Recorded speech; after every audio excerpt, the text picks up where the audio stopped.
ನಮಸ್ಕಾರ ಆತ್ಮೀಯರೇ, media house ಕನ್ನಡಗೆ ಸ್ವಾಗತ. ರಾಜ್ಯ ಕಾಂಗ್ರೆಸ್ ಪಕ್ಷ ಅನ್ನೋದು ಬೆಂಕಿ ಬಿದ್ದ ಮನೆಯಂತಾಗಿದೆ. ಎಲ್ಲರೂ ಸಿಡಿದೆದ್ದಿದ್ದಾರೆ, ಎಲ್ಲರಲ್ಲೂ ಅಸಮಾಧಾನ ಹೊಗೆಯಾಡ್ತಾ ಇದೆ. ಒಂದ್ ಕಡೆ ಸಚಿವ ಸ್ಥಾನ ಸಿಗದವರು ಬುಸುಗುಡ್ತಾ ಇದ್ರೆ, ಸಚಿವ ಸ್ಥಾನ ಸಿಕ್ಕವರಲ್ಲೂ ಹತ್ತಾರು ನೋವಿದೆ. ನಮಗೆ ಇದೇ ಖಾತೆ ಬೇಕು, ಇದೇ ಸ್ಥಾನ ನೀಡಬೇಕು ಅನ್ನೋ ಡಿಮ್ಯಾಂಡ್ ಇಟ್ಟಿದ್ದಾರೆ. ಹೀಗಾಗಿ ಒಬ್ಬೊಬ್ಬರದ್ದು ಒಂದೊಂದು ಆಟ ಶುರುವಾಗಿದೆ.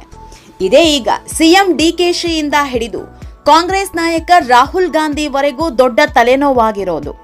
ಯಾರು ಏನೇ ಹೇಳಿದ್ರೂ ಅಸಮಾಧಾನ ಕಮ್ಮಿ ಆಗ್ತಿಲ್ವಲ್ಲ ಅನ್ನೋ ಟೆನ್ಷನ್ಗೆ ಜಾರಿರೋದು. ಈ ಎಲ್ಲ ಬೆಳವಣಿಗೆ ಮಧ್ಯೆ ದೊಡ್ಡದೊಂದು ಡೆವಲಪ್ಮೆಂಟ್ ಆಗ್ತಾ ಇದೆ.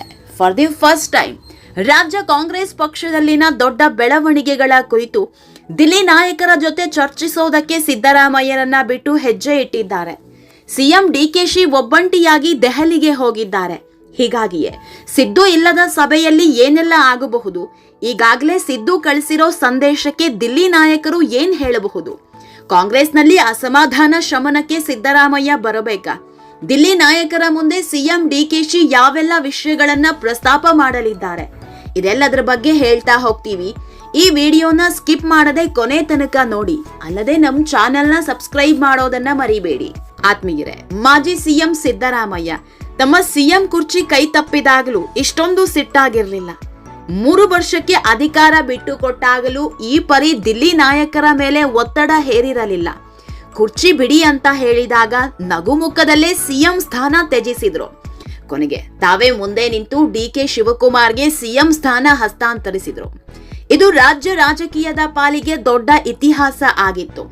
ಈಗಿನ ಯುವ ಪೀಳಿಗೆ ನೋಡೋ ರಾಜಕಾರಣದಲ್ಲಿ ಇಬ್ಬರು ಈ ವಿಷಯಕ್ಕೆ ಮಾದರಿಯಾಗಿದ್ರು. ಮಾಜಿ ಸಿಎಂ ಸಿದ್ದರಾಮಯ್ಯ ಹಾಗೂ ಯಡಿಯೂರಪ್ಪ ಪಕ್ಷನಿಷ್ಠರು ಅನ್ನೋದನ್ನ ತೋರಿಸಿಕೊಟ್ಟಿದ್ರು. ಯಡಿಯೂರಪ್ಪ ಆದ್ರೂ ತಾವು ಹೇಳಿದವರನ್ನೇ ಸಿಎಂ ಮಾಡಬೇಕು ಅನ್ನೋ ಡಿಮ್ಯಾಂಡ್ ಇಟ್ಟು ತಮ್ಮ ಸಿಎಂ ಸ್ಥಾನದಿಂದ ಕೆಳಗಿಳಿದಿದ್ರು. ಬಳಿಕ ಬಸವರಾಜ ಬೊಮ್ಮಾಯಿಯನ್ನ ಸಿಎಂ ಆಗಿ ಘೋಷಣೆ ಮಾಡಿದ್ರು. ಆದ್ರೆ ಸಿದ್ದರಾಮಯ್ಯ ಅದ್ಯಾವುದನ್ನೂ ಮಾಡಲಿಲ್ಲ.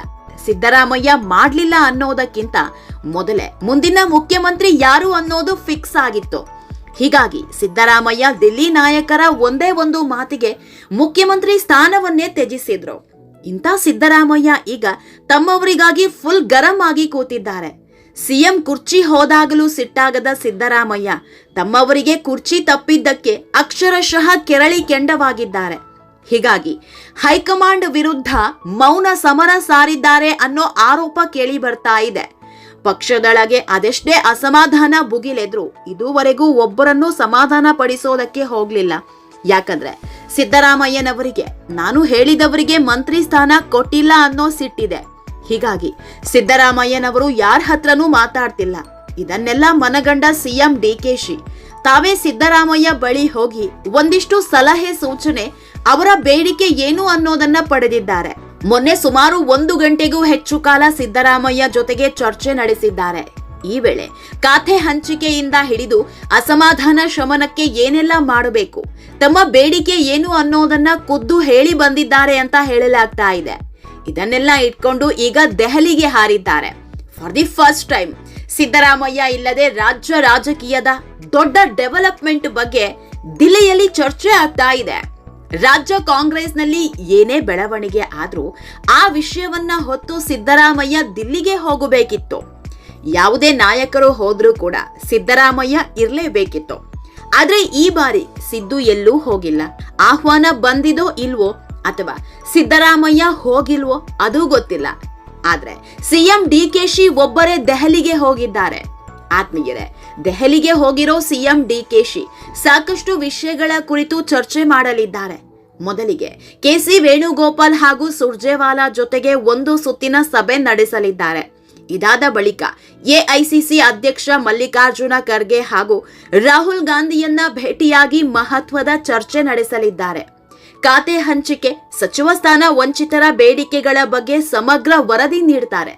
ಎಂ ಕೃಷ್ಣಪ್ಪ ಜೊತೆ ಯಾರೆಲ್ಲ ಸಚಿವ ಸ್ಥಾನಕ್ಕೆ ಬೇಡಿಕೆ ಇಟ್ಟಿದ್ದಾರೆ, ಒಂದು ವೇಳೆ ಸಚಿವ ಸ್ಥಾನ ನೀಡದೇ ಇದ್ರೆ ಮುಂದೆ ಏನೆಲ್ಲ ಆಗೋ ಸಾಧ್ಯತೆ ಇದೆ ಅನ್ನೋದನ್ನ ದಿಲ್ಲಿ ನಾಯಕರ ಮುಂದೆ ವಿವರಿಸಲಿದ್ದಾರೆ. ಯಾಕಂದ್ರೆ ಎಂ ಕೃಷ್ಣಪ್ಪ ಹಾಗೂ ಅವರ ಪುತ್ರ ಪ್ರಿಯಾ ಕೃಷ್ಣ ಬೆಂಗಳೂರಿನ ಘಟಾನುಘಟಿ ನಾಯಕರು. ಈಗಾಗಲೇ ಅವರ ನಿರ್ಧಾರವನ್ನ ಕಡ್ಡಿ ಮುರಿದಂತೆ ಹೇಳಿದ್ದಾರೆ. ಮಾತುಕತೆ ಆಡೋದಾದ್ರೆ ಸಚಿವ ಸ್ಥಾನದ ಬಗ್ಗೆ ಮಾತ್ರ, ಅದನ್ನ ಬಿಟ್ಟು ಯಾವ ಮಾತುಕತೆಯೂ ಇಲ್ಲ ಅಂತ. ಹೀಗಾಗಿ ಈ ಬಾರಿ ಸಚಿವ ಸ್ಥಾನ ಕೊಡದೇ ಇದ್ರೆ ಒಂದು ಕಾಲು ಪಕ್ಷದಿಂದ ಹೊರಗಿಡೋದು ಮಾತ್ರ ಗ್ಯಾರಂಟಿ ಅಂತ ಹೇಳಲಾಗ್ತಾ ಇದೆ. ಹೀಗಾಗಿಯೇ ಮುಂದೆ ಆಗೋ ಅನಾಹುತ ತಡೆಯೋದಕ್ಕೆ ಏನೆಲ್ಲ ಮಾಡಬಹುದು ಅನ್ನೋದನ್ನ ಚರ್ಚಿಸಲಿದ್ದಾರೆ. ಇದರ ಜೊತೆಗೆ ಮಹಿಳೆಯರಿಗೆ ಸ್ಥಾನಮಾನ ನೀಡಿಲ್ಲ ಅನ್ನೋ ಆರೋಪ ಕೇಳಿ ಬರ್ತಾ ಇದೆ. ಹೀಗಾಗಿ ಅದಲು ಬದಲು ಸೂತ್ರದಡಿ ಇಬ್ಬರು ಮಹಿಳೆಯರಿಗೆ ಮಂತ್ರಿಗಿರಿ ಬಗ್ಗೆ ಚರ್ಚೆ ನಡೆಯಲಿದೆ. ಹಾಗೆ ಈಗಾಗಲೇ ಸಚಿವರಾಗಿರೋ ಇಬ್ಬರ ರಾಜೀನಾಮೆ ಕೊಡಿಸಿ ಹೊಸದಾಗಿ ಇಬ್ಬರ ಪ್ರಮಾಣ ವಚನಕ್ಕೆ ಮನವೊಲಿಸೋ ಸಾಧ್ಯತೆ ಇದೆ. ಆದ್ರೆ ಯಾರನ್ನ ಸಚಿವ ಸ್ಥಾನದಿಂದ ಕೆಳಗಿಳಿಸ್ತಾರೆ ಅನ್ನೋದೇ ಯಕ್ಷ ಪ್ರಶ್ನೆ. ಒಟ್ನಲ್ಲಿ ದಿಲ್ಲಿ ನಾಯಕರ ಮುಂದೆ ಸಾಲು ಸಾಲು ಸವಾಲುಗಳಿದ್ದು ಅದನ್ನ ಹೇಗೆ ಬಗೆಹರಿಸ್ತಾರೆ ಅನ್ನೋದೇ ಯಕ್ಷ ಪ್ರಶ್ನೆ. ಆತ್ಮೀಯರೇ, ಈ ವಿಡಿಯೋ ನಿಮಗೆ ಇಷ್ಟವಾದಲ್ಲಿ ಲೈಕ್ ಮಾಡಿ, ಶೇರ್ ಮಾಡಿ, ಕಾಮೆಂಟ್ ಮಾಡಿ. ಇನ್ನೂ ನಮ್ಮ ಚಾನೆಲ್ನ ಸಬ್ಸ್ಕ್ರೈಬ್ ಮಾಡಿಲ್ಲ ಅಂದ್ರೆ ಮಿಸ್ ಮಾಡಬೇಡಿ, ಈಗಲೇ ಸಬ್ಸ್ಕ್ರೈಬ್ ಮಾಡಿ.